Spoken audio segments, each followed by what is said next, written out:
नमस्कार, रोकटोक आपलं स्वागत. मी डॉक्टर उदय निरगुडकर. अनहोनी को होनी कर दे, होनी को अनहोनी, एक जगह जब जमा होती नो, अमर अकबर रॅन्थोनी. 1980च्या दशकातलं गाजलेलं हे गाणं आज मला इथं अनुभवायला मिळालं या स्टुडिओमध्ये बसून. याचं कारण आजचा माहोल तसाच आहे जो आम्हाला पाटण्यामध्ये पाहायला मिळाला. नितीश कुमारांचा जेडीयू, लालू प्रसाद यादवांचा आरजेडी आणि सोनिया गांधी यांचा काँग्रेस पक्ष या एक जगह जब जमा होती नो यांनी पंतप्रधान नरेंद्र मोदींच्या एनडीएला जबरदस्त धोबी पछाड देत मगधचा रणसंग्राम जिंकला. लोकसभा निवडणुकांपासून सुरू झालेली पंतप्रधान नरेंद्र मोदी आणि भाजपची विजयाची घोडदौड पुन्हा एकदा रोखून दाखवली. या निवडणुकीत भाजप प्रणित एनडीएला 100 देखील गाठता आली नाही. या उलट महाआघाडीनं सर्व अंदाज खोटे ठरवत, सर्व ओपिनियन पोल खोटे ठरवत 150हून अधिक जागा काबीज केल्या. नरेंद्र मोदी विरुद्ध नितीश कुमार यांच्यातल्या या अटीतटीच्या लढाईत अखेर नितीश कुमार यांनीच बाजी मारली. बहारी विरुद्ध बिहारी अशा रोमांचक सामन्यात अखेर बिहारीच सबसे भारी ठरला. नितीश कुमार यांनी विजयाची हॅट्रिक साधली आणि तिसरी बार नितीश सरकार ही घोषणा सार्थ ठरवली. विशेष म्हणजे लालू प्रसाद यादव यांच्या आरजेडीनं या निवडणुकीत दमदार कमबॅक करत पहिल्या स्थानावर झेप घेतली. मात्र नितीश कुमार हेच बिहारचे मुख्यमंत्री असतील तरी देखील असं लालू यादव यांनी स्पष्ट केलं. बिहारच्या या निकालामुळे पंतप्रधान नरेंद्र मोदी आणि भारतीय जनता पक्षाचे अध्यक्ष अमित शहा यांच्या जोडगोळीला जोरदार धक्का बसलाय. देशातली मोदी लाट ओसरली आहे का? भाजपच्या चाणक्यांना या पराभवातून नेमका काय संदेश मिळाला?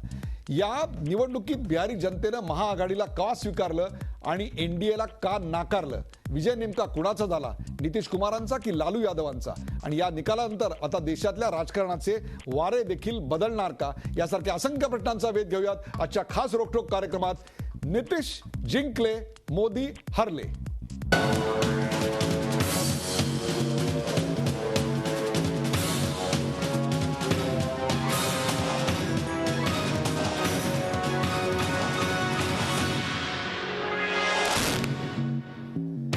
नितीश जिंकले, मोदी हरले या विषयावर चर्चा करण्यासाठी आज आपल्याकडे मान्यवर आहेत.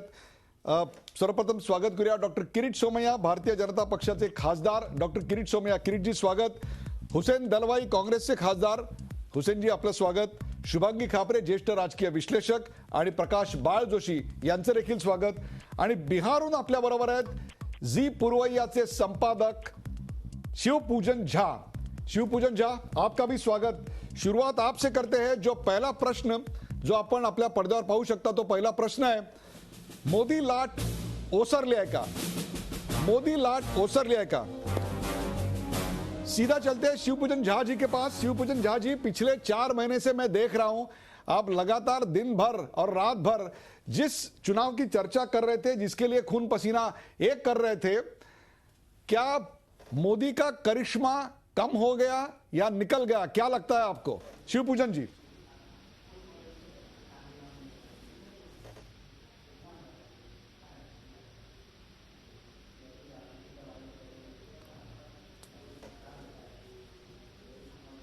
शिवपूजन जी, मेरी आवाज आ रही है आपके पास?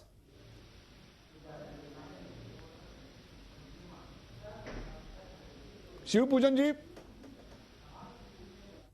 शिवपूजन जी यांच्यापर्यंत आपला आवाज पोहोचू शकत नाही. आपण थेट जाऊया प्रकाश बाळ जोशी यांच्याकडे. प्रकाश बाळ जोशी, भारतीय जनता पक्षाच्या जागा खूप मोठ्या प्रमाणावर घटल्या आणि भारतीय जनता पक्ष 3ऱ्या क्रमांकावर फेकला गेला. नरेंद्र मोदी निवडून आल्यानंतर 4 निवडणुका थेट विविध राज्यांमधल्या नरेंद्र मोदींनी जिंकल्या होत्या. त्यांचंच नाव पुढे करण्यात आलं होतं एक्सेप्ट दिल्ली. परंतु आता मात्र कुठेतरी त्यांच्या विजयाचा अश्वमेध रोखला गेला. मोदींची लाट ओसरली? नाही, मोदींची लाट ओसरली असं काही एकदम म्हणता येणार नाही. याचं कारण असं आहे की एक तर हे राज्यातलं विधानसभेची निवडणूक होती. त्यात बिहार आणि बिहारमधली राजकीय परिस्थिती हा एक भाग होता. परंतु एक मात्र निश्चित की ज्या पद्धतीनं मोदी आणि अमित शहा यांचा वारू ज्या वेगानं दौडत होता त्याला कुठेतरी आता अडसर बसला आहे. त्यामुळे आपण थेट जाऊया किरीट सोमय्या यांच्याकडे. किरीट सोमय्या, 4 राज्यांमधल्या यशानंतर बिहारचं अपयश एक प्रकारे नरेंद्र मोदींच्या वर्चस्वाला, अमित शहा यांच्या वर्चस्वाला चॅलेंज मिळालंय. किरीट सोमय्या, किरीट सोमय्या यांच्यापर्यंत काही तांत्रिक अडचणीमुळे आपला आवाज पोहोचू शकत नाहीये. हुसेन दलवाई, काय विश्लेषण कराल? मोदींच्या करिश्मा ओसरलाय? तो आता बिहारच्या निवडणुकी मधूनच जाणवतो असं नव्हे. तर तुमच्या लक्षात येईल की आर्थिक आघाडीवर त्यांनी जे काय वातावरण निर्माण केलं होतं ते खरं नाही आणि याच्यातून काय निघणार नाही असं ह्याचे रिझर्व्ह बँकेचे चेअरमनही म्हणायला लागले. काही इंडस्ट्रियलिस्ट बोलायला लागले. उघडपणे ही चर्चा झाली. नंतर त्यांचे अगदी जवळचे अर्थतज्ञही बोलायला लागले की हे काही होत नाही. दुसऱ्या बाजूला परत हे सांगण्यात आलं की तुम्ही बाहेरचं वातावरण देशातलं चांगलं जर ठेवलं नाही तर तुम्हाला बाहेरची मोठ्या प्रमाणात मदत मिळणार नाही. ते बऱ्याच ठिकाणी गेले खरं, पण कटोरे घेऊन गेले. या आम्हाला मदत करा, इन्व्हेस्टमेंट अशी करा तशी करा, पण लोकांनी काही इथे म्हणजे नरेंद्र मोदी यांच्या इकॉनॉमिक पॉलिसीज सुद्धा लोकांनी नाकारल्या असा स्पष्ट संदेश ह्याच्या पद्धतीने. आपल्याबरोबर शिवपूजन झा हे झी पूर्वयाचे संपर्क आहेत, त्यांच्याशी आपला आता संपर्क झाला आहे. शिवपूजन झा जी, रोकठोक में आपका स्वागत. अनहोनी को होनी कर दे, होनी को अनहोनी, एक जगह जब जमा हो तीनों, अमर अकबर एंथोनी. आज इसी गाने की याद आ रही है क्योंकि आपके यहाँ नीतीश जी, लालू जी और सोनिया जी का कांग्रेस पक्ष एक साथ आ गया है. क्या मोदी का करिश्मा खत्म हो गया या कम हो गया, क्या लग रहा है आपको? ऐसा तो प्रतीत होता है कि जितना दमखम भाजपा ने झोंक रखा था इस पूरा चुनावी प्रचार प्रसार में, उससे तो साफ यही ऐसा ही लग रहा था कि जैसे कि तमाम जितने भी कद्दावर नेता हैं भाजपा के वो कैंप कर रहे थे यहाँ पे. मोदी ने ताबड़तोड़ 32 रैलियां की, लेकिन होनी को अनहोनी कर दे, आपने बहुत खूब कहा. और ये जो तीकड़ी है यानी कि नीतीश कुमार की, लालू प्रसाद यादव की और कांग्रेस की, इसने जो है कहीं ना कहीं ये तो साबित कर दिया है कि भाजपा का जो वेव की बात की जा रही थी उस वेव पे अब बिहार में विराम लग गया है. दूरगामी परिणाम होने हैं. हमें पता है कि आने वाले दिनों में किस तरीके से उत्तर प्रदेश में चुनाव की तैयारियां शुरू हो रही हैं. शिवपूजन जी, देश की राजनीति पे शिवपूजन जी इसका क्या असर होगा, इसकी तो अब चर्चा एक ब्रेक के बाद हम करेंगे. लेकिन क्या लालू प्रसाद यादव, जिनको जंगल राज कहा था कुछ सालों पहले नीतीश जी ने और पूरी जिंदगी जिनका विरोध करते आ रहे थे, क्या उन दोनों का इकट्ठा होना अब जनता को भाया? लेकिन मैं ऐसा देख रहा हूं कि जनता दल यूनाइटेड के जो पार्षद हैं उनकी संख्या कम हो गई है और लालू जी की बहुत पैमाने पे बढ़ गई है. और कांग्रेस जो पिछली बार 4 सिर्फ पार्षद चुन के लाई थी, आज 22 पे पहुंच गई है, 15 पे पहुंच गई है. क्या बदलती राजनीति दिखाई दे रही है आपको? क्योंकि बिहार तो जात पात के और धर्म के राजनीति का मानो धरोहर है, जिससे वो पैदा होते हैं. कहा जाता है कि बिहारी पैदा होता है तो अपनी मां की कोख से राजनीति सीख के ही आता है. बहुत खूब कहा आपने उदय जी.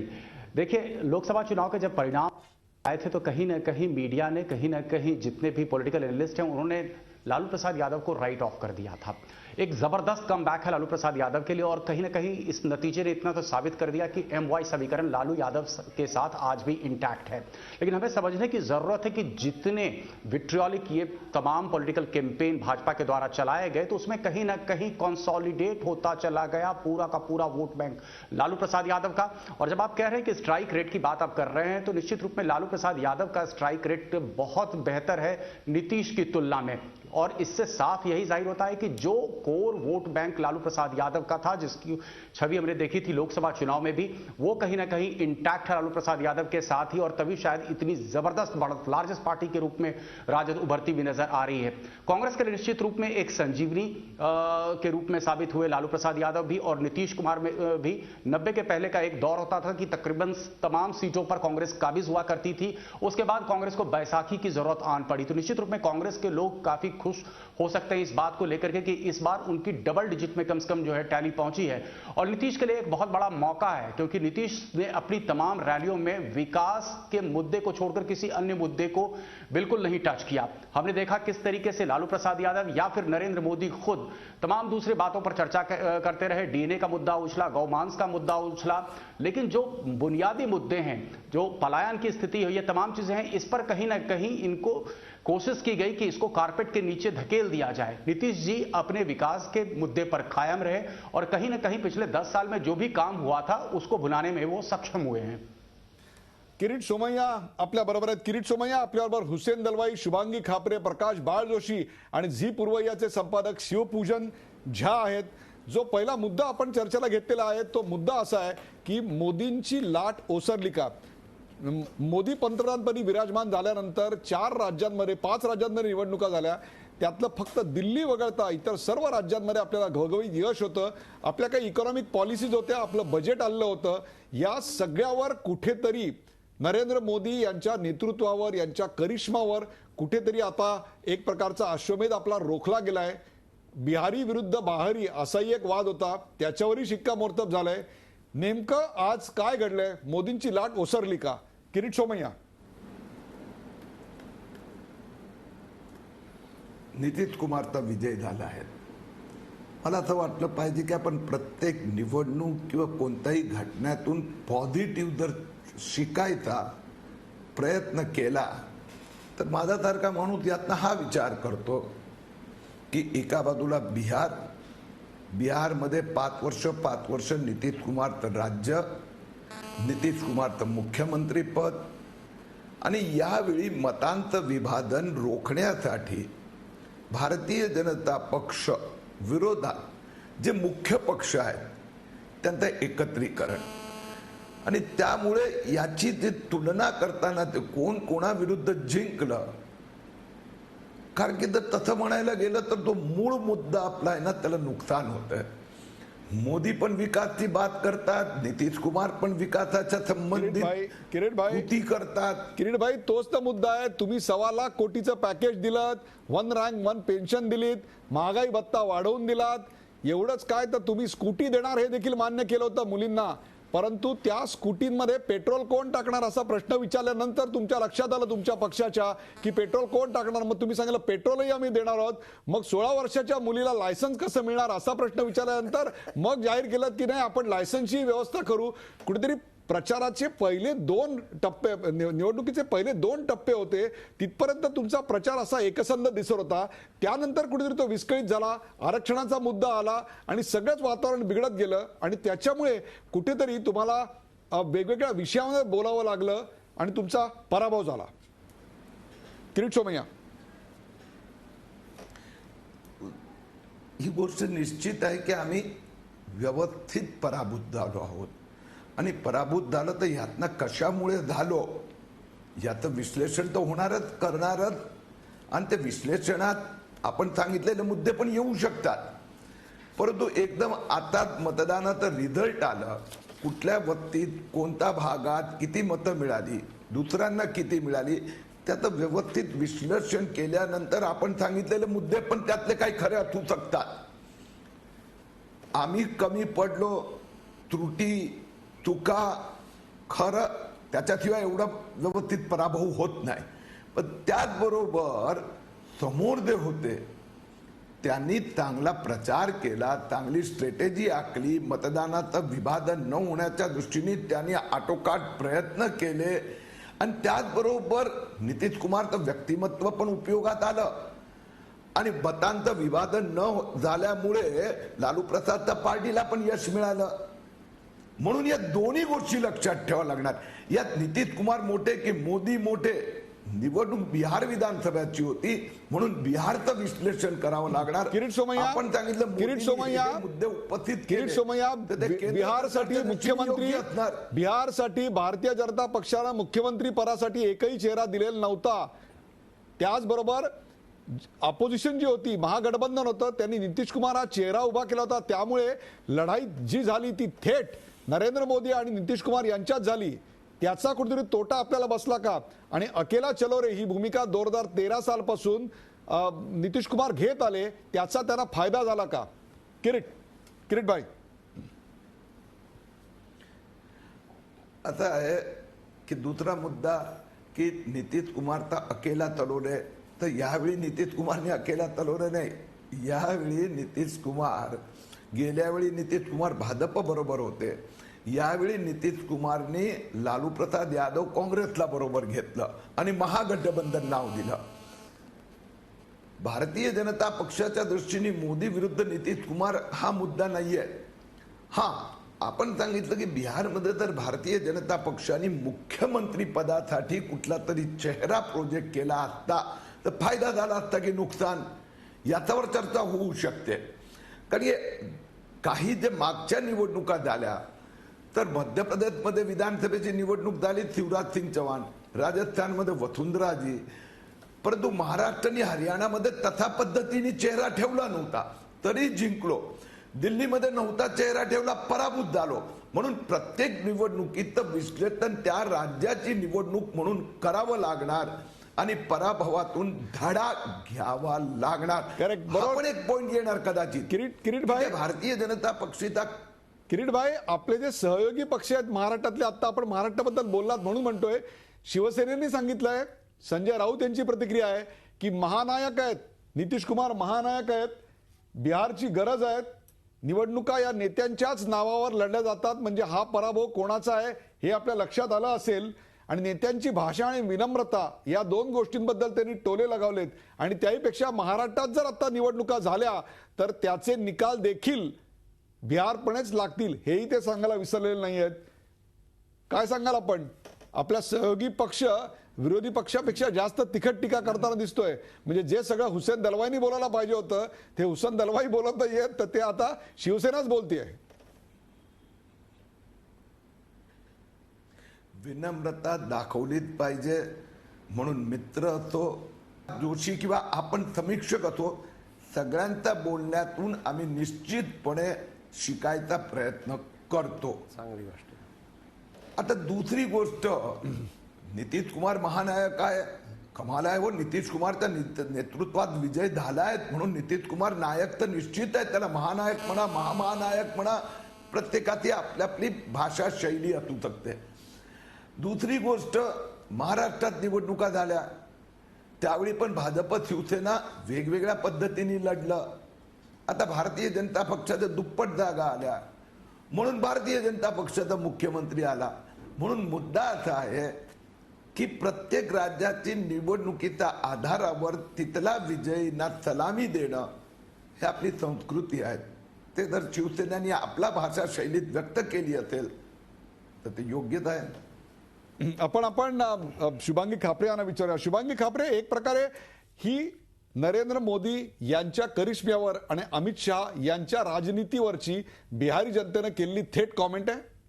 मला वाटतं एक मी मगाशी पण जे म्हटलं की कुठेतरी ऑर्गनायझेशन, बीजेपीचं ऑर्गनायझेशन आहे, स्टेट युनिटचा जो ऑर्गनायझेशन होता त्याला तुम्ही एक कॉन्फिडन्स देऊ नाही शकले, याच्यावरनं तेच दिसतंय. कारण शेवटी प्राईम मिनिस्टर आणि ऑल इंडिया पार्टी प्रेसिडेंट जेव्हा पूर्ण कारभार हे करतात आहे, इलेक्शन ते पण राज्याचे इलेक्शन, असेंब्ली इलेक्शनचं जेव्हा हे घेतात आहे, तर त्यामुळे तिकडचा जो नेतृत्व होतं, सुशील कुमार मोदी ते डेप्युटी चीफ मिनिस्टर होते, ते या इलेक्शन्समध्ये आपण कुठेही त्यांचा चेहरा दिसत नाही आपल्याला.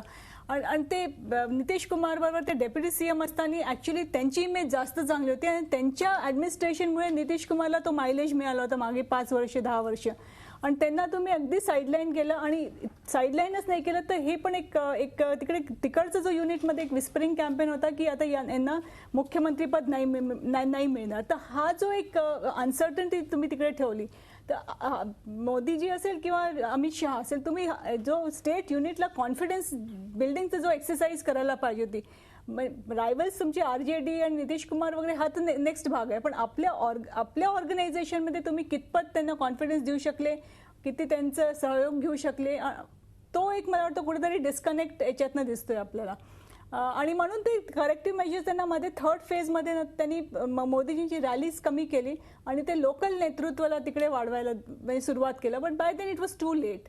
तर हा कुठेतरी हा कॅम्पेनच्या स्ट्रॅटेजीमध्ये कुठेतरी काहीतरी चुका झाल्या त्यांच्या. या विश्लेषणावरून एक महत्वाचा मुद्दा येतो आणि तो म्हणजे हा विजय नेमका कुणाचा, नितीश कुमारांचा की लालूचा? नितीश जिंकले, मोदी हारले, या भागामध्ये आता जो महत्वाचा मुद्दा आपण चर्चेला घेतो तो आपण आपल्या पडद्यावर पाहू शकता आणि तो म्हणजे विजय नेमका कुणाचा, नितीश कुमारांचा की लालूंचा? विजय नेमका कुणाचा, नितीश कुमारांचा की लालूंचा? आपल्याबरोबर झी पूर्वयाचे संपादक शिवपूजन झा आहेत. शिवपूजन झा जी, अघोरी बाबा की झप्पी और पप्पी काम आई, क्या हो गया ये नीतीश को ना अघोरी बोलिए ना अघोरी बाबा की झप्पी काम आई और ना उस मुद्दे को उछालना भाजपा के हित में रहा. देखिए कि हमने देखा कि दूसरे चरण के मतदान के ठीक पहले, तीसरे चरण के मतदान के ठीक पहले कुछ सिलेक्टिव वीडियोस को भी लीक किया. साफ तौर से दिखाया गया कि नीतीश की पार्टी के कुछ लोग पैसा ले रहे हैं। ऐसी हवा फैलाई गई कि सरकार बनने के पहले ही जो है एक तरीके की डील हो रही है और उस डील के तहत ही ये पैसे लिए जा रहे हैं, वो भी बूमरैंग किया। तीसरी बात महत्वपूर्ण ये है कि जितने भी अलायंस पार्टनर्स भाजपा के हैं, हम रालोसपा की बात कर लें, हम लोजपा की बात कर लें या हम की बात कर लें, ये मोर देन बैगेज ही साबित हुए भाजपा के लिए। तो स्ट्राइक रेट हम देखते हैं कि इनका लगभग 0 के बराबर है, 2-2 सीटों पर बढ़त बनाए हुए हैं। तो बहुत सारे फैक्टर्स थे। डीएनए का मुद्दा उछालने की कोशिश की थी भाजपा ने, वो भी कहीं ना कहीं बूमरैंग किया।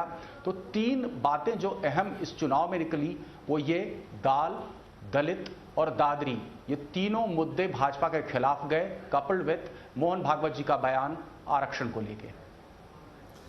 लेकिन इसमें जो बिहार के 5 इलाके हैं जिसमें पूर्व बिहार है, मिथिला है, तिरहत है और भोजपुर है, मगध है, क्या इन 5 ने बीजेपी को नकारा?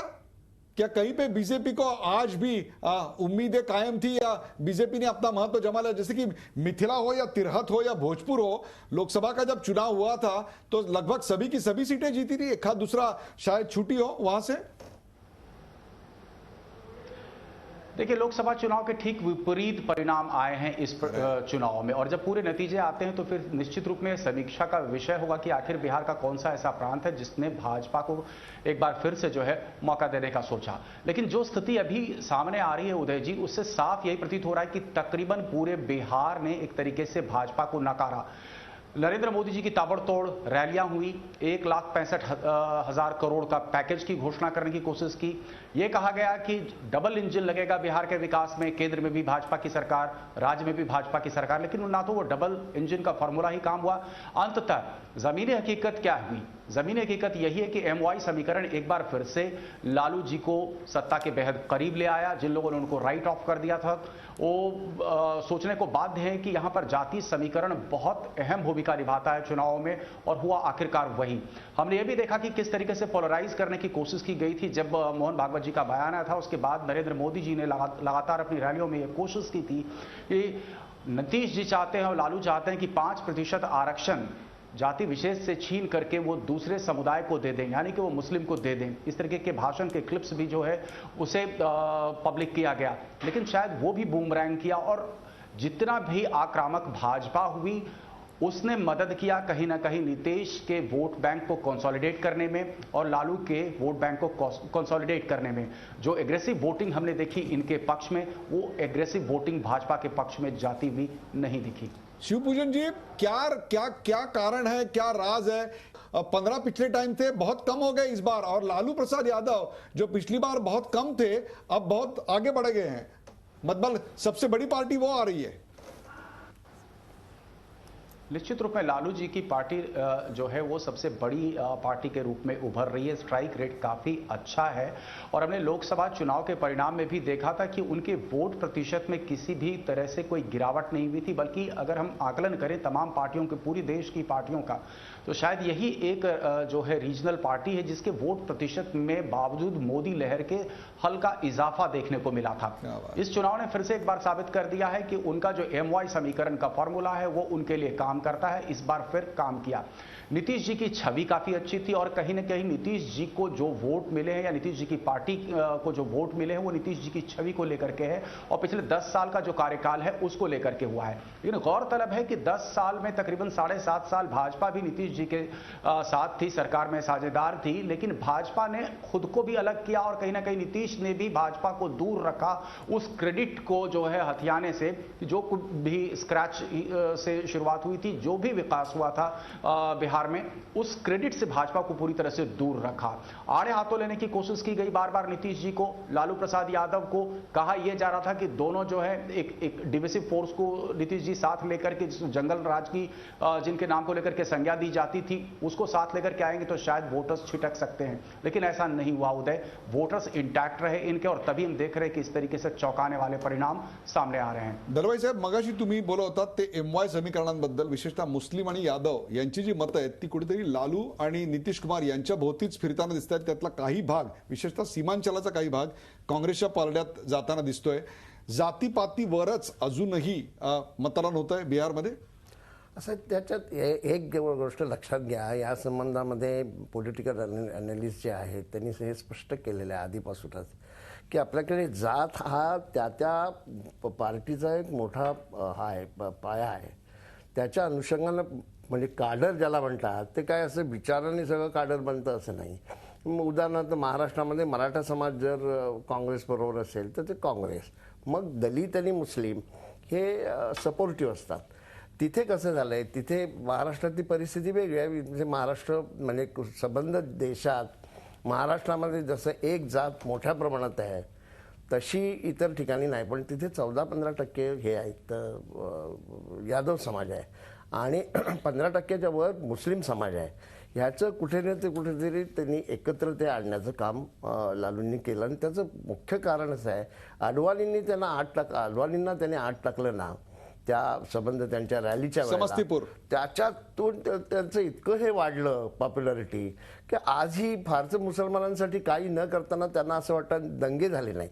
आणखी एक गोष्ट तुम्हाला मी सांगेन आणि ते आश्चर्याची आहे, ज्या कुठे ना कुठे 1-2 ठिकाणी असं झालं की त्यांची सत्ता असताना दंगे झाले, तिथे लालू स्वतः चीफ मिनिस्टर असताना गेले आणि तिथल्या ह्याच्या यादव समाजाच्या हातामध्ये काठी दिली आणि त्यांना सांगितलं ये सोटा आपको क्यों दिया गया है, मुसलमानों को सुरक्षित रखने के लिए इसका इस्तेमाल करो, हे असं दम देऊन सांगितलं.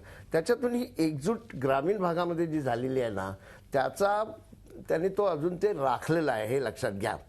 दुसऱ्या बाजूला त्यांनी काय मध्ये विशेषतः त्यांना भ्रष्टाचार अमुक ते सोडा, ते भाजप करत नाही का, आत्ताच पैशाचा पाऊस जो पाडला तो भ्रष्टाचाराशिवाय पाडलेला आहे. त्यांनी 18 ही हेलिकॉप्टर्स उडवली, 4 विमानं उडवली, ती काय उगाच उडवली. भ्रष्टाचार हा त्यांच्या खरं म्हणजे त्यांची ही आहे, सातत्यानेच करत राहतात, फक्त भ्रष्टाचाराच्या बद्दल बोलतात. मुख्य भाग असा आहे की तिथे लॉ अँड ऑर्डर त्यांनी नीट ठेवली नाही. तिथे लोकांना भीती वाटायला लागली, रात्रीचं बाहेर पडताना भीती वाटली. त्याच्यामध्ये यादव समाज मोठ्या प्रमाणात असायचा, ते त्यांना सांभाळता आलं नाही आणि कुठे ना कुठेतरी त्याला त्यांनी पोषक वातावरण तयार करून दिलं. याच्यामुळे ते काही प्रमाणात मागे गेले. किरीट भाई याच्यावर काय म्हणतात बघा. किरीट भाई, कुठेतरी नितीश कुमार यांच्या जरी पक्षाला कमी जागा मिळाल्या असल्या तरी त्यांची वैयक्तिक पॉप्युलरिटी प्रचंड होती. तसंच लालू प्रसाद यादव यांचा मुस्लिम यादव फॉर्म्युला पुन्हा एकदा काम करताना आढळला. विकासाचं स्वप्न किंवा विकासाच्या गोष्टी ज्या तुम्ही करत आहात त्यापेक्षा सुद्धा जमिनीवर करून दाखवलेला नितीश कुमार यांचा विकास आपल्याला भारी पडला. लालू प्रसाद आणि नितीश यांच्याकडे भारतीय जनता पक्ष आता कसा पाहतोय? आता आहे की लोकसभेच्या निवडणुकीत जो भाजपला यश मिळाला त्याचं कारण असं होतं की या समोरची जे MY फॉर्म्युला आता सगळेच आपण त्याची चर्चा करतोय, तर त्याच्यात मुस्लिम यादव हे विभाजन होतं. यावेळी सगळे एक झाले, प्लस नितीश कुमार मुळे जे पॉझिटिव्ह मतदान विकासाच्या दृष्टीने, या तिन्ही गोष्टी एकत्रित झाला आणि त्या काँग्रेसला त्यांनी ठरवून एकत्रित आणलं. ज्याच्यामुळे बिहारमध्ये मुख्यत्वे हेच पक्ष, तर सरळ पोलरायझेशन झालं. एका बाजूला भाजपची मतं आणि दुसऱ्या बाजूला भाजप विरोधी मतं. तर भाजप विरोधी मतं ज्या वेळी एकत्रित येते कुठल्याही राज्यात, इवन मुंबई महाराष्ट्रात पण समजा ही सगळी विरोधी मतं एकत्रित झाली तर निश्चितपणे भारतीय जनता पक्षाच्या समोर एक आव्हान असते, ते दिसलं. नाही, दुसरं त्याच्यामध्ये आणखी एक भाग आहे जो त्यांच्या बोलण्यातून येत नाही. मुख्य असं इतकं एकत्र येण्याचं कारण काय आहे, म्हणजे मी तुम्हाला सांगतो, लालूच्या संबंध राजकारणाला तिथले मुस्लिम समाजही घाबरत होता, पण यांनी या दरभंगत काही ठेवला नाही. उदाहरणार्थ ते दादरी प्रकरण, अटारी प्रकरण, दलितांच्यावरचे अत्याचार, अन्याय, हे सगळं होत असताना मोदीला ह्या सगळ्यांना सांभाळता आलं नाही किंवा त्यांना कंट्रोल करता आलं नाही. म्हणजे एका बाजूला RSSचं त्यांच्यावरचा भार, म्हणजे मला किरीटभाईंना मी विचारेन की मोदींना खरंच हाच अजेंडा पाहिजे का विकासाचा जर अजेंडा पाहिजे तर मोदींनी ह्या सगळ्या ज्या गोष्टी आहेत ते त्यांचे शक्ती, साक्षी महाराज काय, त्या ह्या काय, वेगवेगळ्या त्यांच्या मोहन भागवत काय बोलतात ते काय, हे सगळं जे आहे ना, आदित्य नारायण, योगी आदित्यनाथ, त्यानंतर साध्वी, ती प्राची साध्वी, निरंजन साध्वी, VK सिंग, महेश शर्मा, अहो असा आहे सांस्कृतिक मंत्री काय बोलतो त्याच वेळेला त्यांना काढायला हवं होतं. म्हणजे तुम्ही काहीतरी मुख्य हे प्रधानमंत्री आहात हे दिसलं कुठे? तुम्ही आपलं जगभर फिरलात याच्या अनुषंगाने प्रसिद्धी केली तर प्रधानमंत्री नाही. तुमच्या हातामध्ये बागडोर पक्की आहे हे कुठेच दिसलं नाही. Quick comment from Kirit Somaiya. Kirit Somaiya, हे खरं आहे ना, म्हणजे मान्यच करतोय की या सगळ्यांचा इतकं व्यवस्थित महागठबंधननी प्रचार केला, एग्रेसिव्ह प्रचार केला. ह्या ज्या आता आदित्यनाथ पासून दादरीचा जो उल्लेख केला गेला आणि एग्रेसिव्ह प्रचार करून मुस्लिमांमध्ये एक भीतीची भावना निर्माण करून तिथे एग्रेसिव्ह मतदान भाजप विरोधी हे झालेलं आहे का? हे प्रत्येक मतदान निहाय त्यावेळी आकडे समोर येणार, त्यावेळी कदाचित ते असू शकते की याच्यामुळे भाजपच्या विरोधात एग्रेसिव्ह मतदान झालं, एकत्रित मतदान झालं, विभाजन झालं नाही. May be possible. म्हणजे याला असं म्हणायला हरकत नाही की महागठबंधनची स्ट्रॅटेजी उपयोगात आली. आणि दुसऱ्या बाजूला मी जसं सांगितलं, मुस्लिम यादव आणि नितीश कुमारची लोकप्रियता, हे दोन कारण आता मला मुख्यत्वे भाजपचा पराभवाच्या. पुढच्या मुद्द्यावर जाण्याआधी शिवपूजन झाजी के लिए एक सवाल है. शिवपूजन झाजी, इसी बिहार में हमने 15 साल तक देखा था कि जंगल राज बोला जा रहा है, लेकिन उसी नीतीश कुमार को और इनको एक साथ जनता के सामने आने के ऊपर उसके बारे में भारतीय जनता पक्ष जरा टिक्का टिप्पणी करता दिखाई दिया, लेकिन जनता ने उसको स्वीकारा नहीं. क्या लग रहा है आपको? जी हाँ, ऐसा ही प्रतीत हो रहा है. कम से कम नतीजों से तो ये साफ है कि जनता ने कहीं ना कहीं नकार दिया. जिस तरीके से इसे चुनावी मुद्दा बनाने की कोशिश की थी भाजपा ने, कि नीतीश कुमार बार बार कह रहे थे लालू जी के कार्यकाल को जंगल राज, 2 दशक की उनकी दुश्मनी थी और अब मजबूरी हो गई नीतीश कुमार की कहीं ना कहीं कि वो छोटे भाई और बड़े भाई को मंच साझा करना पड़ा, एक साथ आना पड़ा. लेकिन हम देखते हैं कि कास्ट इक्वेशंस के मद्देनजर दोनों ही फिट बैठे.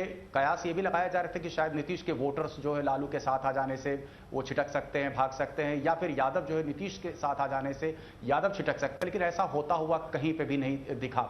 नीतीश जी से भी जब ये सवाल किया जाता था कि आपने ताल ठोक के कई दफे कहा है लालू के कार्यकाल को जंगल राज, तो उन्होंने भी सफाई दी थी कि मैंने जंगल राज नहीं कहा था, मैंने आतंक राज कहा था. खैर दोनों पर्यायवाची शब्द ही हमें तो प्रतीत होते हैं, लेकिन ऐसा प्रतीत होता है कि जनता के लिए मुद्दे ये नहीं थे, जनता के लिए मुद्दे शायद कुछ और थे. बिलकुल. जो तिसरा मुद्दा जो आपण चर्चेला घेणार आहोत तो म्हणजे या सगळ्याचा भारतीय राजकारणावर काय परिणाम होतो, या निकालाचे देशाच्या राजकारणावर काय परिणाम होतील. प्रकाश बाळ जोशी, नरेंद्र मोदी यांच्या किंवा अमित शहा यांच्या विरोधातला पक्षातला स्वर जो होता तो आतापर्यंत म्यूट होता, त्याचा आवाज दाबलेला होता. आता त्या स्वराला कुठेतरी एक प्रकारचं व्याकरण मिळालं, एक प्रकारची भाषा मिळाली आणि स्वर मिळाला. हा निश्चितपणे ज्या पद्धतीने आता हे निकाल आपल्यासमोर येत आहेत त्याच्यावरून आतापर्यंत नरेंद्र मोदी आणि अमित शहा यांचं जे वर्चस्व होतं, म्हणजे सर्व प्रकारचे, मग ते ऑर्गनायझेशनल निर्णय असतील किंवा शासकीय निर्णय असतील, पॉलिसी डिसिजन असेल, या सर्वांवर या दोघांचं अतिशय प्रभुत्व होतं. आणि ते असताना पक्षांतर्गत जे, कारण अनेक मतांतर असू शकतात पक्षातसुद्धा, तर ते कुठेतरी दबले गेलेले होते. तर मला असं वाटतं की ती पूर्ण चर्चा परत ती सुरू होईल. म्हणजे विदिन द ऑर्गनायझेशन समजा काही निर्णय घ्यायचे असले तरी ते घेताना सुद्धा मोदी आणि अमित शहा यांना विचार करायला लागेल, हे एका बाजूला. आणि दुसऱ्या बाजूला भाजपच्या विरुद्ध जे पक्ष आहेत त्या पक्षांना सुद्धा कुठेतरी ह्या निर्णयामुळे बळकटी मिळेल आणि ते अधिक एकत्रित येतील किंवा त्यांचं पार्लमेंटमधलं फ्लोअर ऑफ कोऑर्डिनेशन असेल ते सुद्धा यामुळे सुधारू शकेल. शुभांगी कापरे, यानंतर भारतीय जनता पक्ष आणि राष्ट्रीय स्वयंसेवक संघ यांच्या संबंधांवर काही परिणाम होईल का? विशेषतः राष्ट्रीय स्वयंसेवक संघ आणि पंतप्रधान नरेंद्र मोदी याचं गूढ आपण काय उलगडून दाखवाल या निकालाच्या निमित्ताने? याचे दोन फॅक्टर्स याच्यात येत आहे. कारण from Narendra Modi point of view मला वाटतं हा कुठे हा डिबेट येणार आहे की मोहन भागवतचं जो टायमिंग होता रिझर्वेशनचं त्याचा काय इम्पॅक्ट झाला. अर्थातच बीजेपी काही त्यांना जाब नाही विचारणार मोहन भागवतांना, पण ही चर्चेचा विषय असेल की तो टायमिंग होता, व्हॉट वॉज द फॅक्ट, ते डिझाईन होतं की कोइन्सिडेंस होता. Disapproval. It will be a clear signal of disapproval from Narendra Modi and Amit Shah point of view. पण ॲट द सेम टाइम मला वाटतं RSS फॅक्टर जर आपण बघितलं तर मला वाटतं की अमित शहानी जे मध्ये एक कॅम्पेन जे सुरू केलं होतं की भारतीय जनता पार्टीचं एनरोलमेंट, आणि एनरोलमेंट करताना म्हणजे आपलं सदस्यता मोहीम जी वाढवायची आणि ती कशी वाढवायची, तर कोणी बाहेरचंही आलं तरी चालेल वगैरे, हा जो त्यांनी की नंबर 1 पार्टी करायचं, number 1 in the international national वगैरे केलं, आणि त्याच्यावर पॅरामीटर्स काय आहे ते काहीच नाही केलं. तर त्याचा एक परिणाम असं झाला की RSS मध्ये शेवटी RSS जो इव्हॉल्व्ह झाला इतक्या वर्षानंतर, त्यांचे जे डायहार्ड कमिटेड वर्कर्स असतात ते त्यांना तुम्ही टक्कर देतात आहे. कुठेतरी हा पण एक डिबेट होता की आमचं जे एक डिसिप्लिन कॅडर आहे जो नेहमी भाजपला कुठल्याही पॉलिसी डिसिजन असेल किंवा इलेक्टोरल पॉलिटिक्समध्ये RSSचं एक सायलेंट एक सपोर्ट असतो. म्हणजे नरेंद्र मोदी प्राईम मिनिस्टर झाले तर RSSची मोठी भूमिका होती. पण आज ज्या पद्धतीने आपण प्रत्येक इलेक्शनमध्ये बघतो की नुसतं मोदी फॅक्टर हे जातात आहे, इव्हन फॉरेन टूर्समध्ये असेल कुठे मोदी हा जो इकोसिस्टम जो झाला आहे, ते मला वाटतं कुठेतरी RSS will disapprove that. Shivpujan, they have to come with a mechanism, पुन्हा कोऑर्डिनेशन. शिवपूजन झा जी, एक देश में और देश के बाहर एक आवाज सुनाई दे रही थी, मोदी मोदी मोदी, और उसकी जो एक प्रतिध्वनि आ रही थी वो भी थी मोदी मोदी मोदी.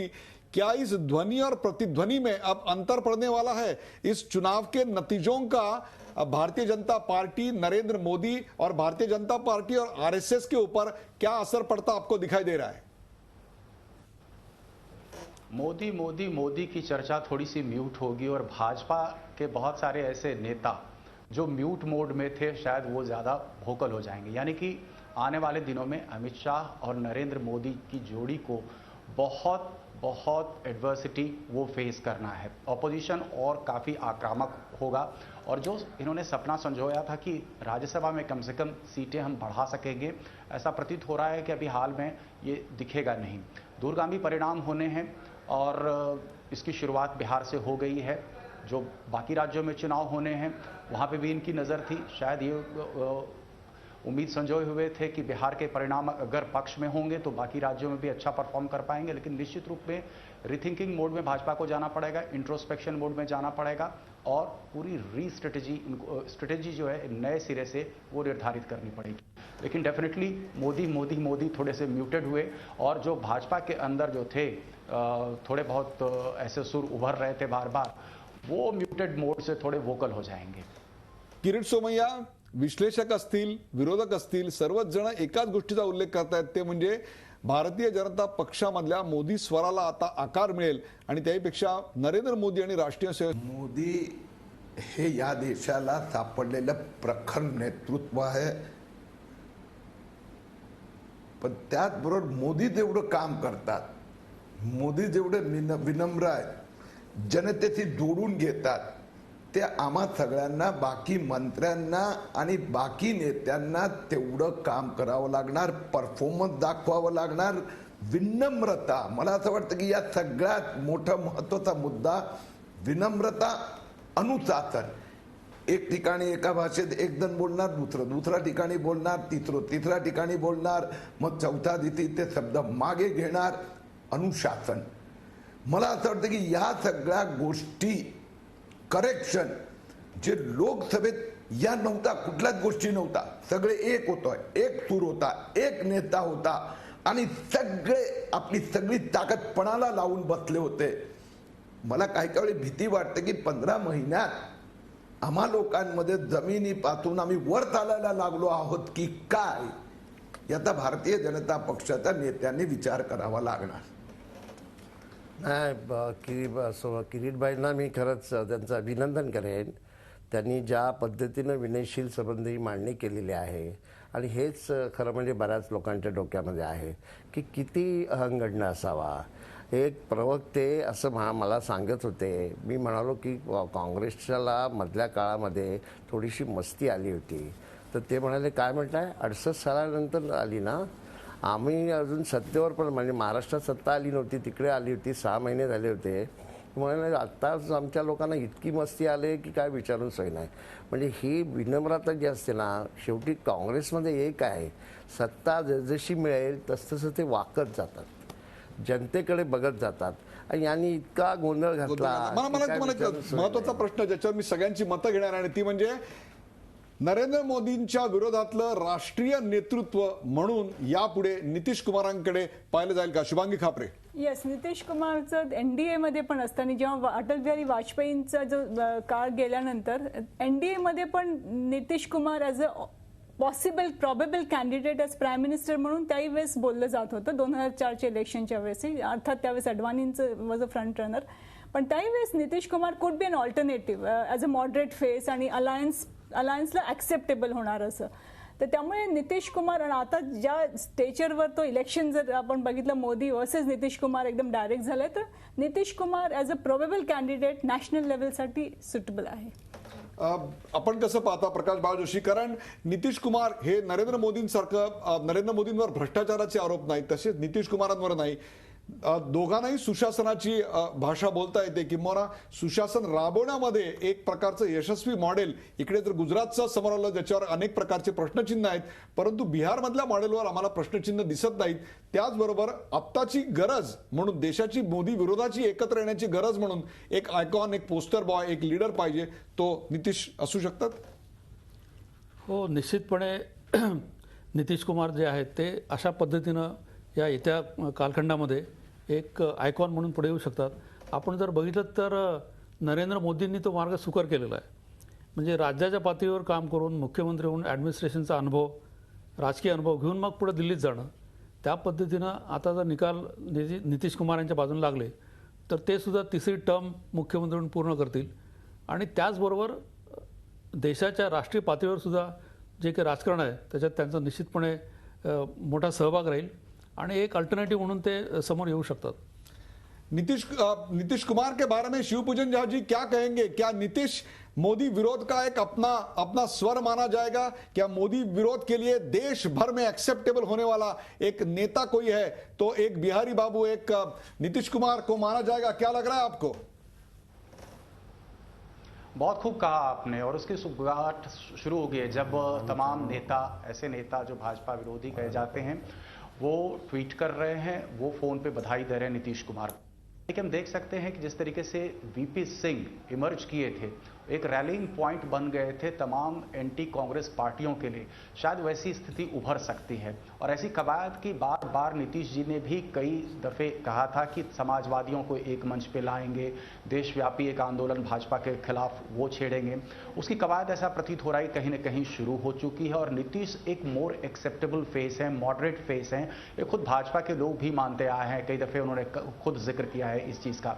तो इस बात में कोई दो मत नहीं है कि नीतीश एक एक्सेप्टेबल चेहरा बन सकते हैं, और भाजपा को रोकने में जिस तरीके की भूमिका नीतीश ने निभाई बिहार में, तो इसके रेमिफिकेशंस तो बहुत हैं ही, लेकिन ये रेप्लिकेट हो सकता है दूसरे राज्यों में, इसकी बहुत प्रबल संभावना है।